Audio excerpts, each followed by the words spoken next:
So, if we want to help in this world, I would say that almost the only way we can reach enough people is by using the same people we need to reach, by scaling from one person to another, a peer-to-peer transition of whatever outreach we're trying to do, right?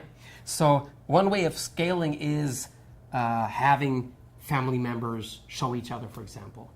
And there's many different ways of this scaling. It can actually reach quite big proportions, wouldn't you say?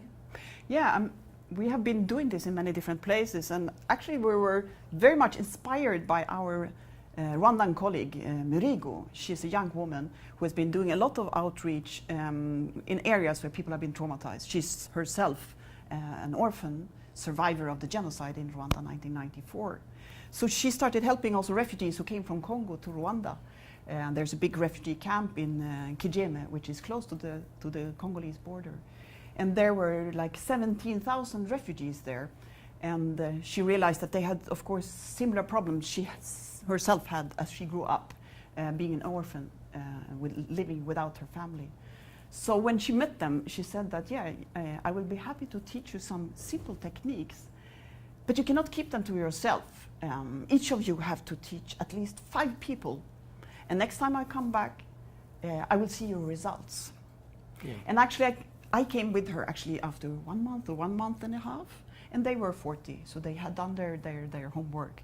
And then it grew and grew and grew, and then finally there were several thousands of them. And then they wanted to teach to other refugees because they said, wow, God must have sent you because this has really helped us and our children so much. And the scaling, one of the key components in scaling is the empowerment component, because by allowing them to help themselves to heal, they become empowered. They are empowered by being survivors, actually doing something about surviving instead of waiting for help indefinitely. So one thing we did there, which we could mention, is a way to show the scaling, to make it visible, was also a challenge for us. So we thought about rock concerts, how they do, they have these silicone bracelets. So we did simple silicone bracelets saying fingertips heal trauma, and we gave to the 8 people a bracelet each plus 5 each that they were supposed to give to others. And that way, the bracelets was a way of people saying, I see you know the technique, could you teach me? And then they would have their bracelet and it would expand at a very low cost. Yeah, and since then we always say this, that that's actually old when learning these simple techniques. It is that you're not allowed to keep them to yourself.